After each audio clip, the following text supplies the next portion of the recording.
3 a.m. and Kathryn's water breaks. The contractions are already ripping through her body every 5 minutes, each one more vicious than the last. She reaches for her phone with shaking hands and calls her husband. He answers on the 4th ring, his voice groggy and thick. She can hear voices in the background, laughter, the unmistakable clink of glasses. "I'm in labor." There's a pause that stretches too long, and then he says, "Now? Can you wait a few hours? We're in final negotiations. I can leave by noon." "Jae-young, I'm having your children. Call Ha-jun. He's in Seoul. He can take you." The line goes dead. Kathryn stares at her phone, the reality sinking in like ice water. Her husband? The man who promised her partnership? Who swore he'd never be like his absent father? Who looked into her eyes on their wedding day and vowed to always be there? Just told her to call his best friend to take her to give birth to his twins while he drinks in Busan. 18 hours of labor follow. An emergency C-section when Twin B's heart rate drops dangerously. 2 premature babies fighting for their first breaths while she lies on an operating table, split open and alone. He arrives at 8:30 that night, 15 hours too late, reeking of soju. This is how a marriage dies. If you've ever been promised the world and handed scraps, if you've ever begged someone to see you and they looked right through you like you were invisible, subscribe right now. Because Kathryn's about to stop begging. And when a woman who's been drowning for 3 years finally decides to burn it all down, that's when the real story begins. Hit that subscribe button and turn on notifications. Drop a comment. Have you ever stayed too long with someone who didn't deserve you? Let's go. 18 months after that nightmare labor, Kathryn sits in attorney Choi Min-ji's office on the 47th floor of a gleaming Seoul high-rise. The glass walls offer a panoramic view of the city, glittering below, but she barely sees it. All she can see are the divorce papers spread across the mahogany desk between them. She's still wearing her wedding ring. Not because she has hope. Hope died somewhere around month 6 of her postpartum hell. She wears it out of habit, or maybe as proof that she survived. Evidence that this nightmare was real. Min-ji slides the papers closer, her voice gentle but professional. "When did you know it was over?" Kathryn laughs, and it's the most hollow sound she's ever made. The kind of laugh that comes from something breaking that was already shattered beyond repair. "When I realized his promises were just words to catch me, pretty lies to close the deal." But to understand how a marriage dies, you have to see how it was born. 6 years earlier, Seoul Fashion Week, Dongdaemun Design Plaza, and backstage is controlled chaos after Kathryn's breakthrough show. At 26 years old, she's just proved every critic wrong who said fusion, fashion wouldn't work. Who said she was too mixed for Korea, too ambitious for the industry, too much of everything. Fusion wasn't just a collection name, it was her identity made tangible. Bold geometric African Ankara prints meeting clean Korean minimalism, vibrant yellows and reds structured into precise architectural tailoring, traditional hanbok silhouettes reimagined with Nigerian textiles, East meets West meets Africa, her whole life story told in fabric. When she took her finale walk and bowed to the audience, the standing ovation shook the building. Flashbulbs exploded like supernovas.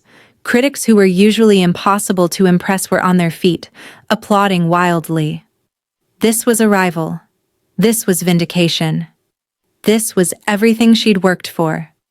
Backstage, flowers were already arriving by the armful. Congratulations were being shouted over each other. Industry people swarmed her, everyone wanting her attention, her time, her next move. And then, he walked in. Park. Jae-young. 29 years old and completely out of place in this world.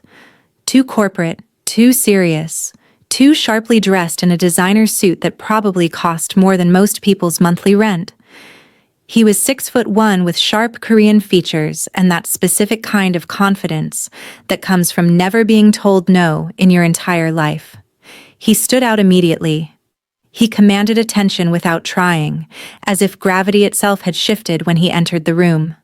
What Kathryn didn't know was that his friend Ha-jun had dragged him there. Ha-jun had insisted he needed culture, needed to see something beyond boardrooms and stock prices and endless business dinners. What Kathryn would never know until it was far too late was that Ha-jun saw her first. During that finale walk, when she bowed and the crowd erupted, Ha-jun's breath had caught in his throat. He'd been captivated, mesmerized, already planning to go backstage and introduce himself. To ask her about her vision, her art, her brilliant mind. But Jae-young noticed his friend's interest, and something primal activated in him. Competition, possession, the need to win whatever his friend wanted. Jae-young moved faster, intercepted, claimed the prize Ha-jun had spotted first. Ha-jun stepped back because he was loyal, because he didn't want to fight his best friend over a woman, because he valued their friendship more than pursuing her. It was a decision he would regret for 6 years. The designer. It wasn't a question. Jae-young's voice was smooth and confident, the voice of someone who was used to getting exactly what he wanted. Kathryn turned to face him and felt the pull immediately. It was chemical, dangerous, undeniable. The kind of attraction that bypasses logic entirely. That's me. He didn't compliment her beauty or do the usual fashion small talk. Instead he said, "Tell me about your vision. This fusion, it's not just aesthetic, it's political." She was genuinely surprised. "You understand? Fashion? I understand power. And what you put on that runway? That's power." That was the hook. He saw her, really saw her. Not just the pretty face or the talented hands, but her mind, her vision, her intelligence. She challenged his assumptions because she couldn't help herself. He was used to people agreeing with him, employees, board members, investors who wanted his money. But she didn't need his approval, and she didn't want his money. So she pushed back.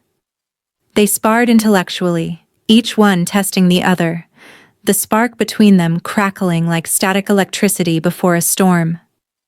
"Dinner?" he asked, simple and direct. "Why?" She wasn't going to make it easy for him. "Because I want to know how someone thinks like you do." "Like what?" "Like you can conquer the world and look beautiful doing it." It was a line, smooth, practiced, probably effective on every woman he'd ever used it on. But there was something in his eyes when he said it that made her believe he meant it.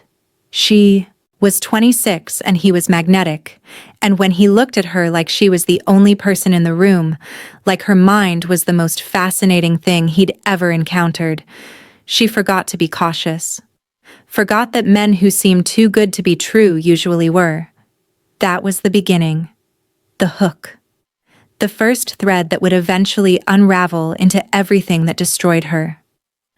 Back in Minji's office, Kathryn blinks and the memory dissolves like smoke. "I was so stupid." Minji shakes her head firmly. "You were in love. There's a difference." "Is there?" Kathryn's laugh is bitter. "Love makes you stupid, blinds you to red flags, makes you believe lies." She twists the wedding ring on her finger unconsciously. Everyone has asked why she hasn't taken it off yet. She doesn't have an answer that makes sense. Maybe it's proof. Evidence. This marriage happened. These promises were made. She didn't imagine it all. Looking back now with the clarity of hindsight, she can see what she missed.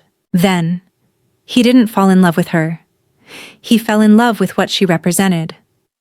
The successful, beautiful, ambitious woman who could stand beside him at galas and make him look evolved. Progressive. The CEO who married another CEO. A power couple. She was the trophy wife who actually had her own trophies. He collected her the way he collected companies, assets, acquisitions, portfolio additions. She was proof he wasn't like other traditional Korean men. Proof he valued women. Proof he was modern and enlightened. It was all performance, all image. The promises came easy because he never intended to keep them.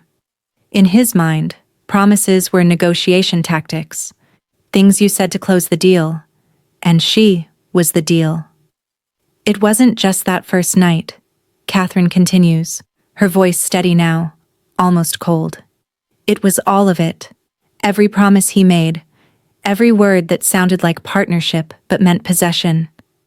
Minji picks up her pen, ready to take notes. Tell me about the promises. Their first date was at Namsan Seoul Tower in the spring, when the cherry blossoms were blooming and the city sprawled out below them like a jewelry box. He chose the location deliberately because he wanted to take her somewhere they could see the whole city, somewhere aspirational and symbolic. Standing at the viewing deck with Seoul glittering beneath them, he gestured at the urban sprawl and said, "This is what we'll build together. You'll have flagship stores in every major city. I'll expand the media empire globally, power couple, building empires side by side." He asked about her 5-year plan and actually listened to the answer, taking notes on his phone. Most men's eyes glazed over when she talked business and numbers. His lit up. She talked about revenue projections and expansion strategy and international markets and manufacturing partnerships and global domination. He asked intelligent follow-up questions. He offered connections. "I know investors in Milan, Paris, New York. I'll introduce you." Most guys stop listening after fashion, she'd admitted. "I'm not most guys, and you're not most women." That was promise number 1. We'll build empires together. The red flag she missed was that he framed it as parallel success, not integrated partnership. Separate empires, not shared. Side by side, not together. But she heard what she wanted to hear. They added a lock to the tower's fence following tradition, their initials and the date, symbolizing forever. Years later, she would drive past and see it rusting. By their 3rd date, he remembered everything from their first conversation. Every detail, every goal, every number she'd mentioned. It proved he wasn't just pretending to listen to get her into bed. He offered genuine help. Made introductions, opened doors. He was actually useful to her career, not just tolerant of it. She felt seen, truly seen. Not for her beauty or her heritage or her family connections, but for her mind and her ambition and her vision. Promise number 2. I want a partner, not a trophy wife. When he took her to meet his parents on their 10th date, Kathryn got her first glimpse of what his family actually looked like. The Park Mansion in Yongsan was old money and coldly modern. Beautiful in the way museums are beautiful. You could admire it, but you wouldn't want to live there. His mother, Yoo Mi-sun, was elegant and distant, moving through the world like she was performing a role she'd been cast in against her will. She evaluated Kathryn the way you might evaluate a business acquisition, checking specs and running calculations. His father, Park Sung-min, was a stern CEO patriarch who barely smiled and turned every conversation into an interview.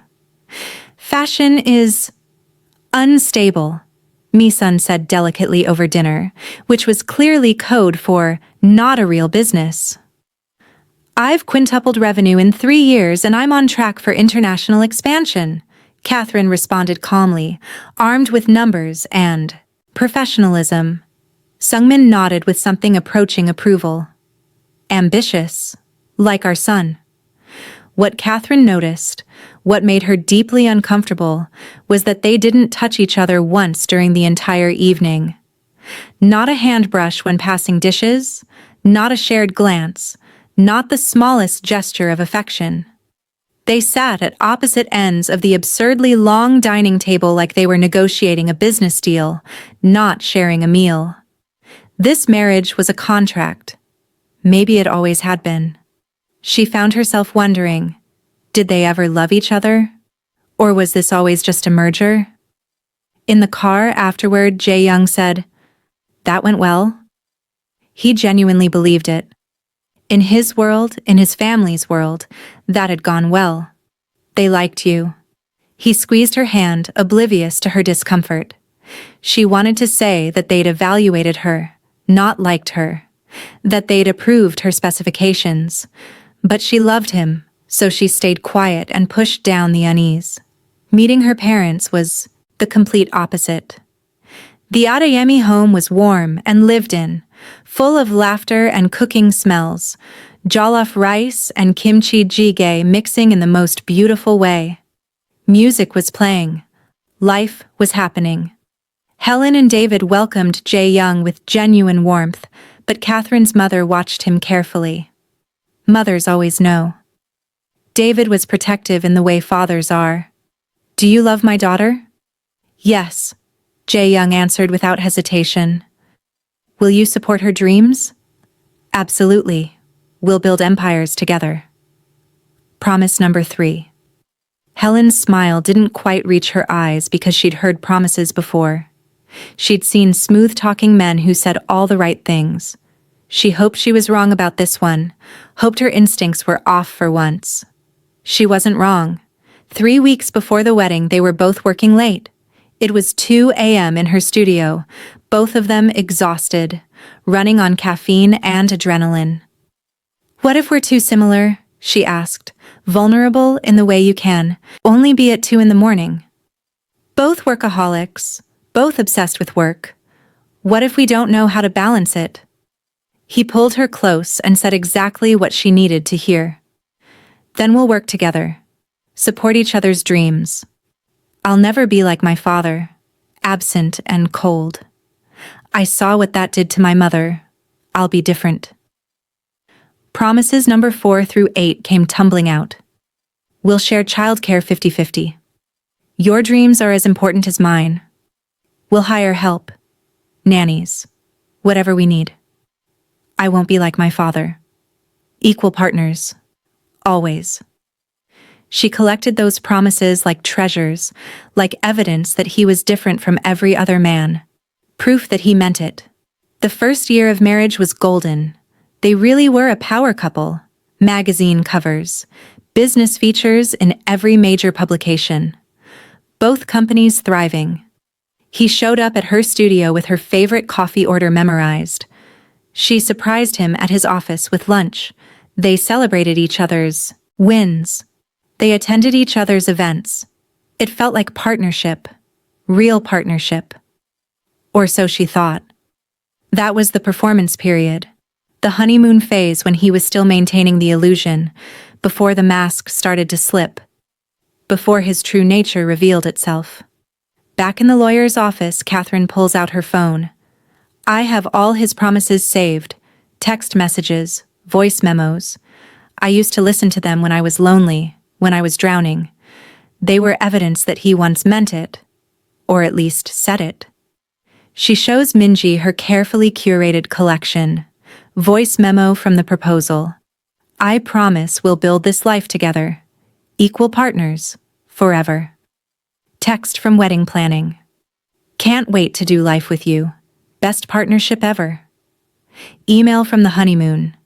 "You're the best thing that ever happened to me. I'll spend every day proving I deserve you."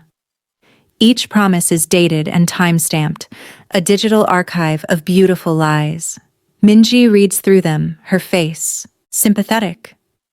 These are either evidence that he meant well, or evidence that he's a very good liar. "Both can be true," Kathryn says. "He believed the promises when he made them.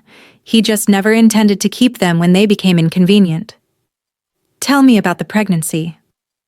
Kathryn's hand moves to her stomach unconsciously, a ghost of muscle memory. That's when everything changed, when the promises started breaking, one after another. The pregnancy was discovered on a random Tuesday morning in year 2 of their marriage. 2 pink lines on a test that she stared at for a full 10 minutes before her brain would process what she was seeing. They weren't actively trying, weren't not trying. Just living their busy lives, running their companies, thinking maybe they'd start seriously trying next year. But apparently, The universe had other plans, and now was here whether they were ready or not. She told him that evening over dinner. Dinner she'd actually cooked for once, which was rare since they were usually too busy. She'd made his favorite, set the table, lit candles, the whole production. "I have news," she said. He looked up from his phone and actually put it down, which was significant. "Yeah? I'm pregnant." His face transformed. Genuine joy. The kind that can't be faked. "Really?" He pulled her into his arms and kissed her like he meant it. "We're having a baby?" "Yes." "This is perfect." She exhaled in relief because she'd been terrified he might be upset about the timing, about the career implications, about everything. But he was happy. They were happy. This was going to work.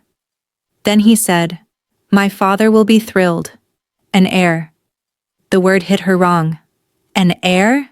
It's a baby. Our baby. "Of course, that's what I meant." He kissed her forehead dismissively, already moving on, but the word sat heavy in her stomach. Heir. Not child. Not our baby. Heir. Like this was about company succession, not creating a human life. She pushed the unease away. He was just excited and using his family's language. It didn't mean anything. It meant everything. That night she heard him on the phone telling his parents, his voice cold and businesslike, even though this should have been a joyful announcement. "Yes, she's pregnant. Due in 7 months. Hopefully a son." Hopefully a son. Kathryn's stomach turned, but she said nothing.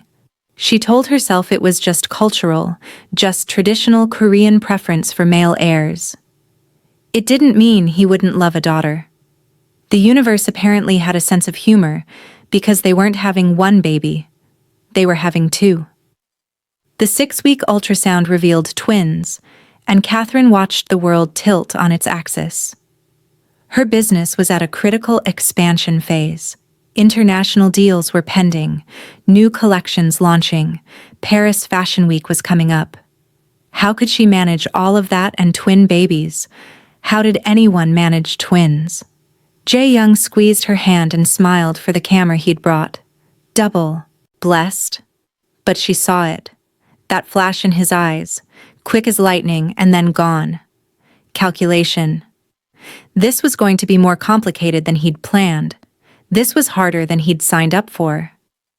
The social media post went up that afternoon, a photo of them both smiling with the ultrasound image between them. Caption. Blessed Dwars twins, Quash power, couple, Kosh baby park. The comments flooded in with congratulations and heart emojis, and people saying they were goals. Everyone loved the image of them. That night, Kathryn lay awake at 2 a.m., unable to sleep, her mind racing through logistics. 2 babies. Her business. His business. Maternity leave. Childcare. Sleep deprivation. Money wasn't the issue. They had plenty. But time? Energy? How did you split yourself in that many directions? Beside her, Jae-young slept peacefully. His face relaxed. No worry lines creasing his forehead. No fear about how this would work. No concern about the massive life change coming. "We'll figure it out together," he'd said earlier. Together. That word was already starting to sound hollow. The first trimester hit her like a freight train. Morning sickness was a cruel misnomer. It was all-day sickness, all-night sickness, constant nausea that made it nearly impossible to function. She lost 10 pounds in the first month, became weak and dizzy, but she kept going to work, kept running her company, kept being CEO even when her body was staging a rebellion. At week 8, she had a critical investor presentation in her office. Singapore expansion. Make or break deal.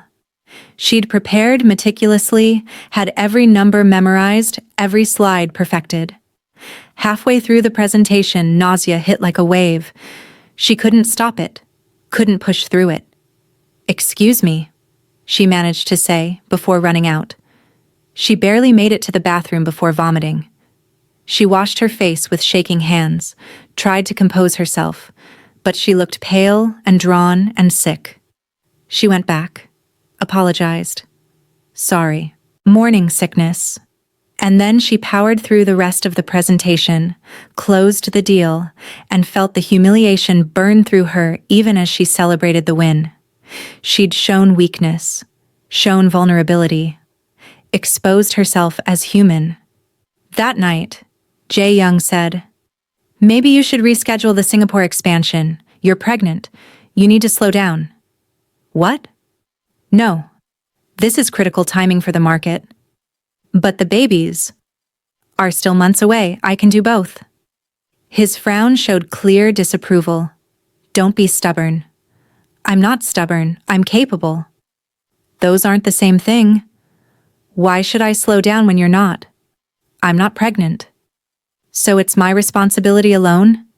You're carrying them. It's different. Promise number 1 was already breaking. Partnership meant she carried everything.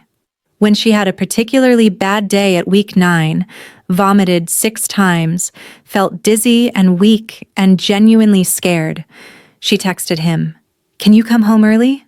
I need you." The message showed as delivered, then read, then nothing. 3 hours later. Stuck in meeting. Sorry, babe. Tomorrow? Tomorrow never came. He forgot, or claimed to forget. I got busy. It was a pattern that would repeat itself for years. The doctor's appointments revealed the truth in stark detail. The first appointment at 8 weeks. He was there with his phone out, taking photos, posting to social media. Excited dad-to-be. Baby park such blessed. All the likes. All the comments. All the performance. The second appointment at 12 weeks. He was in Singapore. "Send me pictures," he texted. She sat alone in the waiting room, surrounded by couples holding hands and laughing together. The nurse asked, "Is your husband joining you?" "He's traveling for work." The lie tasted bitter on her tongue. At 16 weeks, he simply forgot. Completely. She called him after the appointment. "You missed it." "Oh shit. Babe, I'm so sorry. This merger?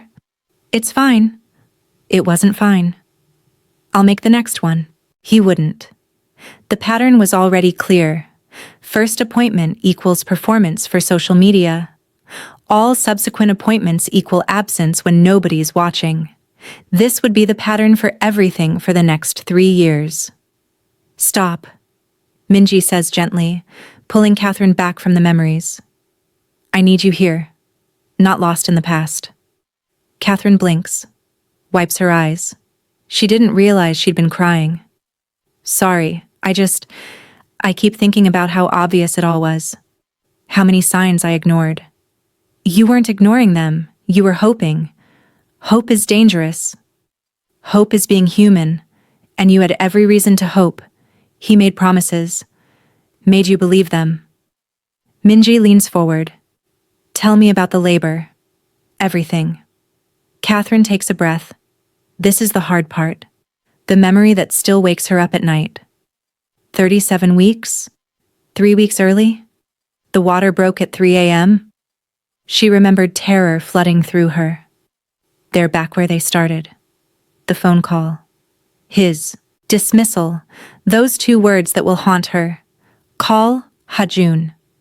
She stares at her phone, moving through disbelief to shock to something that feels like rage but burns hotter. Call Hajun? Call his best friend to take her to give birth because her husband is too busy? But the contractions are starting, 5 minutes apart, and the pain is building in waves she can't ignore. She has no choice. She calls Hajun at 3:15 in the morning. He answers on the second ring. "Kathryn? I'm so sorry, I shouldn't. My water broke. Jae Young's in Busan. I don't know who else. I'm on my way. 15 minutes. Don't move." Your husband asks his best friend to take you to give birth. This is the moment. The crack becomes a canyon. Hajun's car pulls up at 3:30.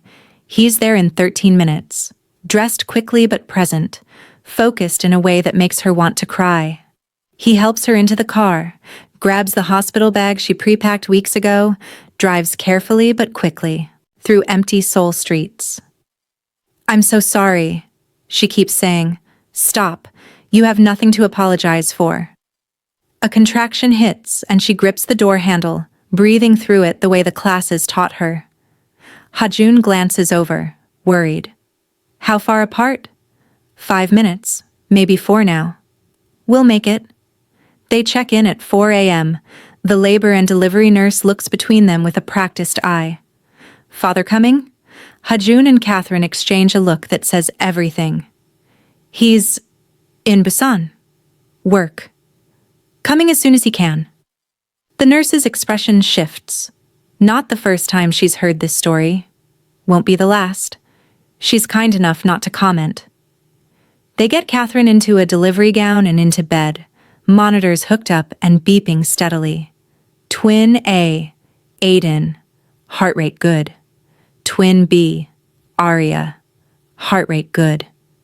Mother, terrified but stable. Hajun sits beside the bed and holds her hand through the contractions. And when she tells him he doesn't have to stay, he says, "I'm not leaving." And he doesn't. At 5 a.m., Hajun calls Jae-young on speakerphone so Kathryn can hear. "Hey, she's at 4 centimeters. Labor's progressing normally. You close?" There's background noise, voices, laughter. Stuck in traffic, hour out, maybe 2. You know how Busan Seoul traffic is. Kathryn hears it clearly. That's not traffic. That's people, a restaurant or bar. The unmistakable sound of socializing. "Where are you?" she asks. "Getting on the road. Be there soon." He's lying. She knows it. Ha-jun knows it. Neither of them says anything. "Hurry," Ha-jun says, and his voice has gone cold. By 8 a.m., Kathryn's at 7 centimeters and the pain is increasing, the epidural wearing off on one side. She's been laboring for 5 hours and exhaustion is setting in hard. Ha-jun calls again. "She's at 7 centimeters. Where are you?" "Hit more traffic. Hour out." He's been an hour out for 3 hours now. At 11 a.m., the alarms start. The nurse rushes in and suddenly there are more people, more machines, more urgent voices. Twin B's heart rate is dropping. Suddenly. Dangerously. "Page the doctor." The medical team floods the room and Ha-jun gets pushed aside as the doctor examines her with a face that's gone serious. "Twin B is in distress. We may need an emergency C-section." Kathryn, terrified. "Where's my husband?" Ha-jun's already calling. "Jae-young, they might need emergency surgery." "Where are you?" 20 minutes out, I swear." "You've been 20 minutes out for 8 hours." By noon, the decision is made. The baby needs out now. Emergency C-section. Kathryn's delirious with pain and fear. "Please wait for my husband, please." The doctor's eyes are kind but firm. "We can't wait. The baby's in distress." Ha-jun squeezes her hand. "I'm here. You're not alone." But she is. She's completely alone in the way that matters. They wheel her to the OR and Ha-jun can't come in, hospital policy. The last thing she sees is his worried face at the OR doors. The last thought before anesthesia pulls her under. This isn't how it was supposed to be. Aiden is born at 2:47 p.m. 5 pounds, 3 ounces. Crying immediately. Healthy. Arya follows at 2:50. 4 pounds, 15 ounces. Quiet at first, then wailing. Also healthy. Arya follows at 2:50. 4 pounds, 15 ounces. Quiet at first, then wailing. Also healthy. Both healthy, the doctor confirms, and they place the babies on her chest briefly for skin-to-skin contact. She's crying. They're crying. They're perfect and beautiful and hers. "Where's their father?" the nurse asks. "On his way." In the recovery room at 5 p.m., Kathryn's groggy from surgery and the babies are in the NICU, standard protocol for premature twins. Ha-jun is still there, sitting vigil after 14 hours. He brings her water, ice chips, holds her hand when the pain gets bad.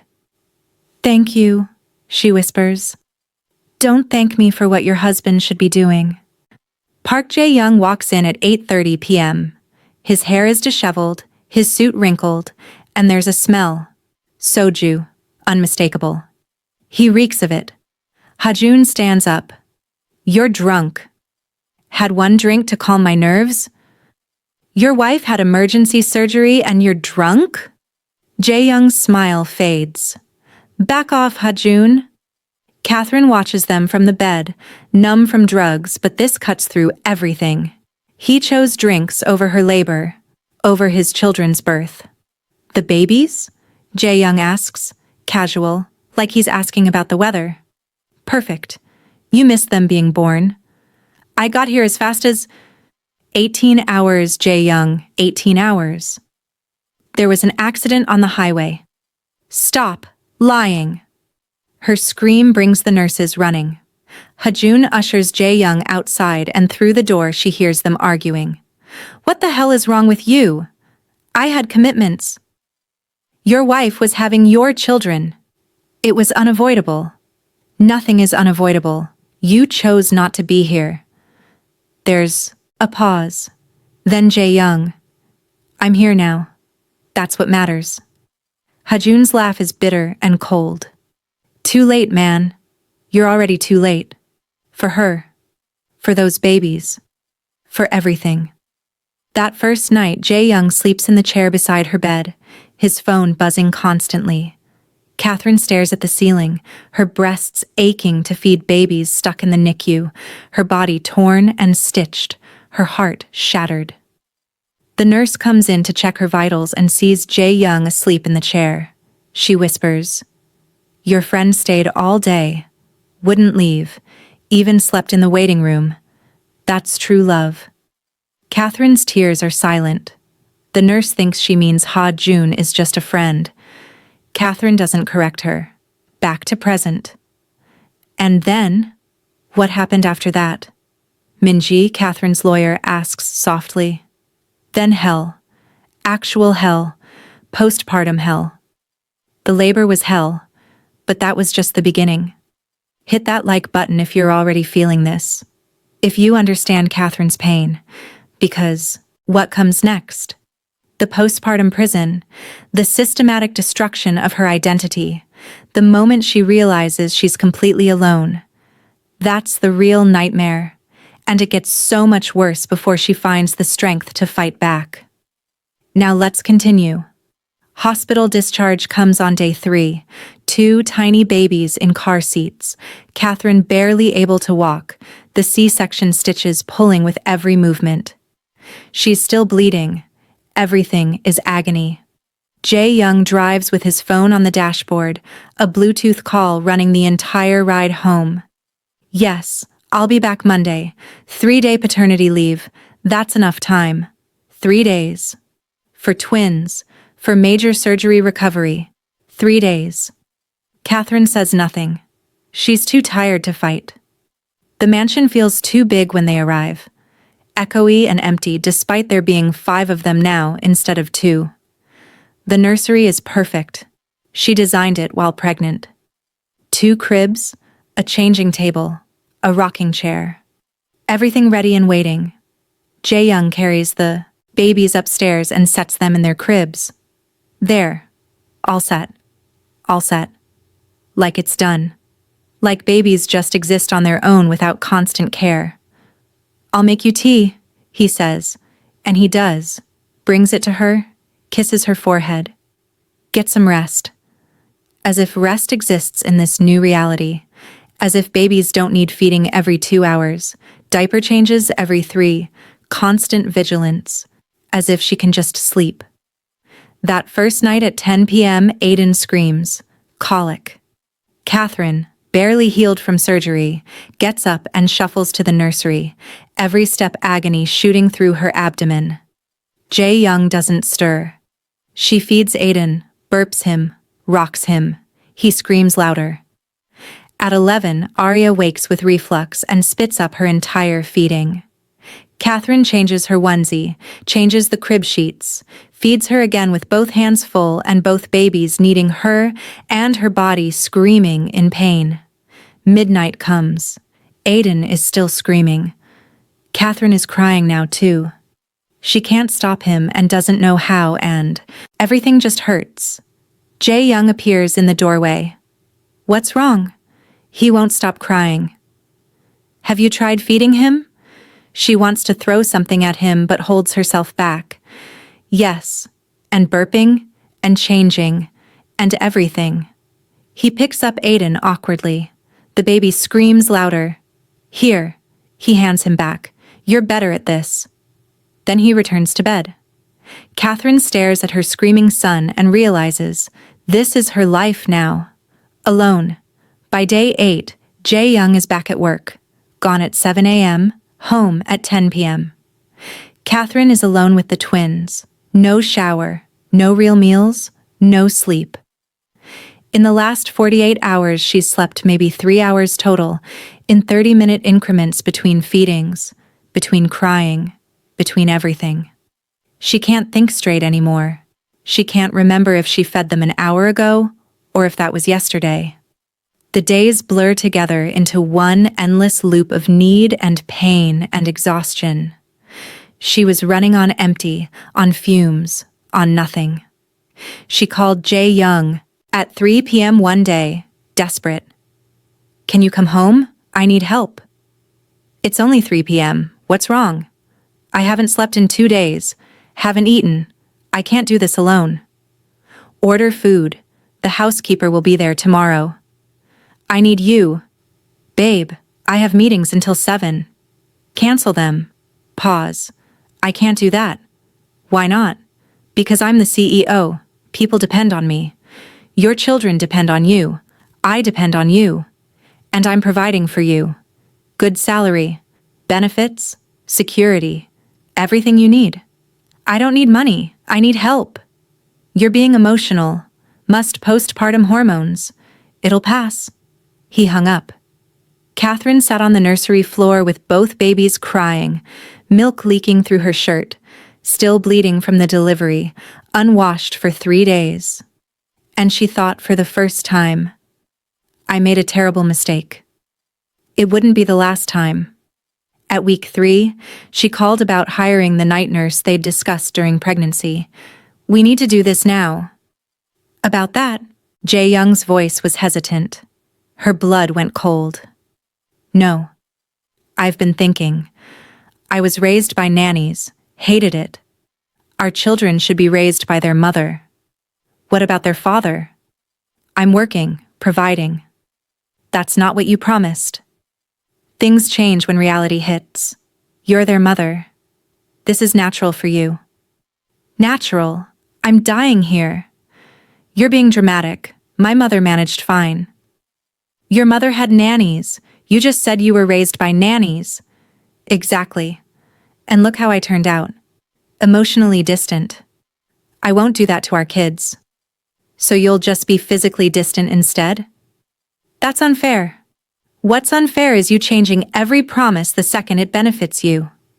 We'll discuss this when you're calmer. He hung up. Again. Kathryn screams, which wakes both babies, and then they're all screaming together in a symphony of misery. He promised equality, but only when it was theoretical. The moment it required actual sacrifice from him, all those promises became void. His comfort over her sanity, his career over her survival. His image, children raised by their mother, not nannies, over her actually staying alive. By month 2, Kathryn looks at herself in the mirror and doesn't recognize the woman staring back. She's lost 30 pounds, not the healthy way, but the starvation way. Her hair is falling out in clumps, postpartum alopecia. She has dark circles like bruises, hollow cheeks, dead eyes, milk-stained shirt, spit up in her hair. She hasn't showered in 4 days, maybe 5. She used to be a CEO, powerful, beautiful, in control. Now she's this. That night, Jae-young comes home at 11 p.m. and really looks at her for the first time in weeks. You should get dressed. We have that investor dinner Friday. I can't go. The babies. My mother will watch them. Your mother, who you said raised you with nannies and made you distant? For one night, it's fine. I'm not going. Kathryn, this is important. Seoul's biggest investors. I need you there. And I'm not important? Don't twist my words. Then don't twist my life. He sighs, frustrated. You used to be fun. Now you're just angry all the time. She stares at him, cannot believe he actually said that. I wonder why. Month 3. Dinner time. Kathryn hasn't cooked because she can barely stand. Jae-young comes home. No dinner? No. I worked all day. I kept 2 humans alive all day. Why are you so hostile? Why are you so absent? I'm here. Right now. Home. Your body is here. You're not. What do you want from me? I want the man who promised partnership. I'm partnering. I'm working to provide. Partnership isn't a paycheck. It's presence. You're being unreasonable. You're being exactly like your father. Emotionally unavailable. Hiding behind work. Silence. Then his voice goes cold. Don't compare me to him. Why not? You're doing exactly what he did. I'm nothing like him. You're worse. Because you promised to be different. He leaves and doesn't come home until she's already asleep. Kathryn is breaking, completely, utterly. But her mother is about to arrive. Hit that subscribe button because when Helena Adeyemi sees what's been done to her daughter, when she confronts the man who destroyed her child, you're not ready for what happens next. Neither is Jae-young. Month 4 brings the 4-month checkup for both babies. Shots. Kathryn goes alone, trying to manage 2 crying infants while the diaper bag explodes and Arya vomits on her and Aiden screams himself hoarse. It's a nightmare. After the appointment, she sits in the parking lot with all 3 of them crying. She calls Jae-young. Voicemail. She texts, I need help. I'm drowning. 3 hours later, he responds, sorry, in meetings. Hire a housekeeper if you need help. A housekeeper. Not her husband. Not her partner. A housekeeper. That night, Hajun calls. Jae-young mentioned you needed help. Even her cry for help had to go through her husband's friend. Can I come over? 30 minutes later, he's at the door, taking Arya from her arms, feeding her, changing her, playing with Aiden. He orders food and cleans the kitchen while Kathryn showers for the first time in 4 days. When she comes back downstairs, both babies are content, and Hajun has made it look easy. Thank you. Why are you thanking me for what your husband should be doing? Because he won't. Where is he, Kathryn? I don't know anymore. I used to know him, but that man's gone, if he ever existed. Then why are you staying? She looks at her babies. Because I keep hoping he'll come back. The man from our first date, from our engagement, from those promises. What if he never existed? It's the question she's been avoiding. Month 5 brings full postpartum depression, undiagnosed until now, untreated. Kathryn goes through the motions mechanically. Feed, change, sleep, barely, repeat. No joy, no connection, just survival. Her business is suffering. Sua calls daily. The investors want to meet. Tell them next month. You said that last month. I can't think straight. Are you okay? I'm fine. It's the lie she tells everyone. Arya is crying. Again. Always crying. Kathryn picks her up and realizes with growing horror, she feels nothing. No maternal warmth. No protective instinct. No love. Just numbness. What's wrong with me? She whispers. Arya stares back with Jae-young's eyes. A terrible thought surfaces. I wish I never had you. The thought horrifies her, and she puts Arya back in the crib, backs away. I'm a terrible mother. She slides down the wall and sits on the nursery floor while both babies cry. She doesn't pick them up. Can't. It's the paralysis of depression. Hours later, or maybe just minutes, time is weird now. Her phone rings. It's her mom, Helen Adeyemi, lives in London, thousands of miles away. Hello, darling. How are my grandbabies? Kathryn tries to speak but can't. She just sobs. Kathryn? What's wrong? I can't do this. Can't do what? Any of it. I can't be a mother. I can't be a wife. I can't be me. Where's Jae Young? Work. Always work. Helen's voice sharpens. How long has he been gone? Since they were born. He's here, but he's not here. And I'm dying, Mom. I'm dying inside and no one sees it. Pack a bag. Your father and I are coming. You don't have to. We're already booking flights. 2 days. Hold on for 2 days, baby girl. Kathryn cries harder because someone is coming. Someone is going to help.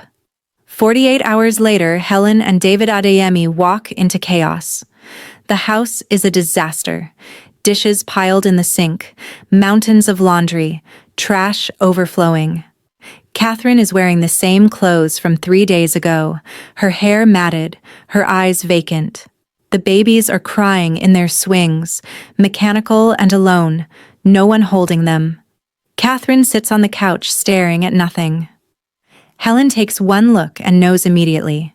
David, take the babies. She leads Kathryn upstairs and runs a bath, helps her undress. She sees the weight loss, the hair loss, the dead eyes. Oh, my baby. Kathryn breaks and sobs in her mother's arms like she's 5 years old again. I'm so tired, Mama. I know. But you're not alone anymore. That evening at 10 p.m., Jae Young comes home to find David Adeyemi sitting in his living room. Sir, I didn't know you were... Sit down. David's voice is steel. Jae Young sat, probably for the first time sensing real consequences. My daughter looks like she's dying. Your children are being cared for by their grandmother because their mother is too exhausted to function. Where have you been? Working. Providing for... Providing? David stood up, towering despite being shorter. You're providing money while your wife wastes away? I don't think you understand the pressure. No. You don't understand. You made promises to my daughter. I trusted you with her life. And you've destroyed her. That's not fair. I'm doing my best. Your best. Your best is missing your children's birth? Coming home drunk? Leaving her alone for months? I had commitments. Your commitment was to your family. Helen appeared on the stairs. I'm not taking her away. I'm moving in. For as long as it takes. This is my house. And that's my daughter. Who you're killing. Slowly. Whether you intend to or not. I'm not. You are, and it stops tonight. What do you expect me to do? Nothing. I expect nothing from you anymore. You've proven what you are. And what's that? He asked innocently. A man who confuses providing money with providing love. Exactly like your father. She spat. Direct hit. Jae Young flinches. I'm nothing like him. You're exactly like him. And until you figure out the difference, stay out of our way. Helen goes upstairs. Jae Young stood there alone in his mansion that night, and for the first time, he felt the emptiness. 6 months postpartum. Kathryn moved to the guest room because she couldn't share a bed with him anymore. Couldn't breathe the same air as someone who watched her drown and did nothing. It took him 3 days to notice. Day 1. He doesn't realize she didn't come to bed. Day 2. Still nothing. Day 3. Finally. Did you sleep in the guest room? Yes. Why? I need space. That's childish. She ignored him, already tired of fighting. He goes back to his phone, doesn't push it, doesn't care enough to fight for her presence. That's when she knows. He's already gone. Has been for months. She's just making it official. Month 10. The mansion sits on a large property with a guest cottage in the back. A separate building with 2 bedrooms, a kitchen, and living space. Small, but private. Kathryn stands in it, imagining. Helen is beside her. What are you thinking? I'm thinking I could live here, me and the twins. It's small. It's mine, that's the difference. A week later, she's moving her things. Not everything, just what matters. Clothes, laptop, photos, her life in boxes. She sets up the twins' room in the 2nd bedroom and paints it soft yellow with sunflowers and stars. This space doesn't feel like his. It's hers. Jae-young finally notices. What are you doing? Moving. Where? Here, the cottage. Why? Because I can't breathe in that house anymore. That's our home. No, that's your house. This is my space. You're being ridiculous. What will people think? I don't care what people think. The children need both parents under one roof. The children need one present parent. They have that. Me. This is childish. No. This is self-preservation. She closed the door in his face. First time she'd ever closed a door on him. It wouldn't be the last. At month 14, she sat in the cottage staring at attorney Choi Min-ji's business card.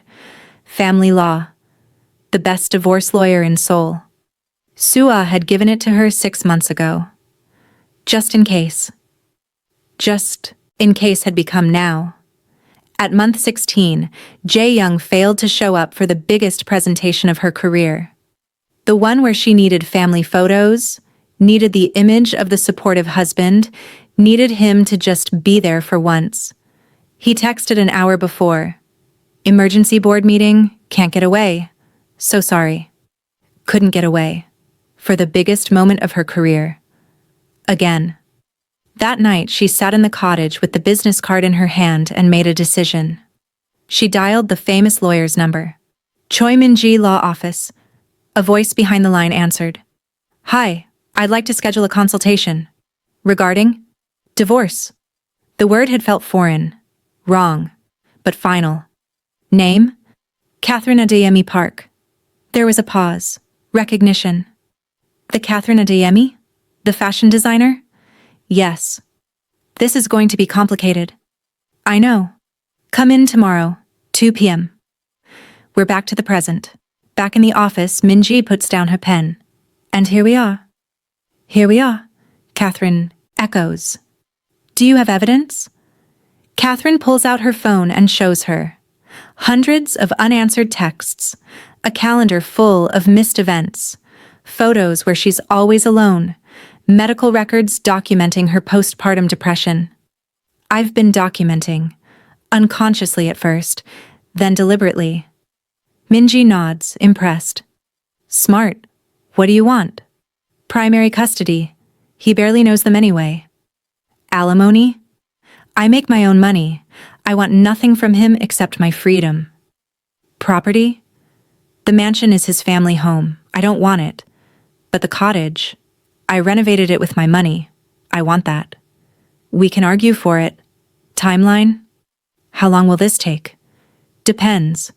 If he contests, could be 6 months to a year. Kathryn's stomach drops. That long? But with your evidence? He'd be foolish to fight. Might settle quickly. When should I file? Give me 2 months. Get your business completely independent. Sever all financial ties. Then we file. She unfolds a sneak peek of the strategy. Phase 1, financial independence. Pay back any loans from his company. Separate all accounts. Secure independent investors. Build cash reserves. Phase 2, file papers. Phase 3, serve him. Publicly, if she wants. Why publicly? Kathryn asks. Min-ji's smile is sharp. Because men like Park Jae-young care about image. Public service means public knowledge. Forces a careful response. Won't that make him fight harder? Maybe, but you have an airtight case. Sometimes you have to burn it down to rebuild. This is happening. She's really leaving him. The next week. Another international investors from Paris, Milan, and New York comes. Potential expansion to all 3 cities. It's a career-defining moment again. She needs a family-friendly image for this. Investors love that. She asks Jae-young weeks in advance, "Can you be there? With the twins. 2 p.m. presentation. Family photo after." "Of course, I'll be there." She dares to hope. Presentation day. Kathryn is dressed powerfully in a navy suit with an African print scarf, confidence radiating despite the terror underneath. The presentation is flawless. Investors are impressed. Numbers solid, vision clear. 2 p.m. time for the family photo opportunity. And here's my family support system. But where are the twins? With Jae-young. He was supposed to bring them. 2:15, no Jae-young. 2:30, voicemail. 2:45, text. Emergency board meeting, couldn't get away. So sorry. Couldn't get away. For another biggest moment of her career. Clear pattern. The investors' faces show pity and judgment. Your husband couldn't make it? Family emergency. The lie comes out smooth and practiced. They don't believe her. She knows they don't. The deal still goes through. She's brilliant, but the humiliation burns. That evening, Kathryn returns to the cottage and finds Hajun there with the twins. Of course. Jae-young called, asked me to pick them up from daycare. He outsourced even his apology. At 11 p.m., Jae-young comes to the cottage. I'm so sorry about today. Kathryn doesn't look up from her laptop. It was unavoidable. Everything with you is unavoidable, except keeping promises to me. That's not fair. The board emergency. There's always an emergency. Always something more important than me. You're being dramatic. Dramatic. I stood in front of Seoul's most powerful investors and explained why my husband couldn't be bothered. I had obligations. You obligated yourself to me first, 3 years ago. You promised. I'm doing my best. Your best is shit, Jae-young. He flinches. She never curses. The words come out cold and final. 3 years of pain crystallized into 5 syllables. I want a divorce. The words land like bombs. Silence. Heavy. Final. What? You heard me? I want a divorce. You don't mean that. I've never meant anything more in my life. You're upset. Tomorrow I'll still want a divorce. And the day after. And every day until I'm free. We have children, who you barely know. I can do better, it's too late. Kathryn, please, leave, I need to finish work. This is my property. Then I'll leave. The cottage, the mansion, all of it. But I'm leaving you. He stares at her, seeing her clearly for the first time in years. You've changed. No, I've just stopped dying for you. The door closes. Locks. Jae-young stands outside with papers about his crumbling career still in his briefcase, and his crumbling marriage standing behind that locked door. His world is falling apart. Inside, Kathryn is alone. She picks up her phone. Calls Minji. File the papers. I'm not waiting anymore. After 3 years of broken promises, labor alone, postpartum hell, and complete abandonment, Kathryn is finally choosing herself. Tomorrow morning, the papers will be filed, and Park Jae-young's carefully constructed life will begin to crumble, just like he crumbled hers. This is how marriages die, not with explosion, with quiet decision in a lawyer's office on a Tuesday afternoon. The breaking point finally broken through. Comment right now. Does Jae-young deserve a second chance? Or should Kathryn walk away and never look back? If this story hit you in the chest, if you've ever been taken for granted, if you've ever loved someone who stopped showing up, if you've ever felt invisible in your own home, you need to subscribe. Because what Kathryn does next, you won't see it coming. Hit that subscribe button and notification bell.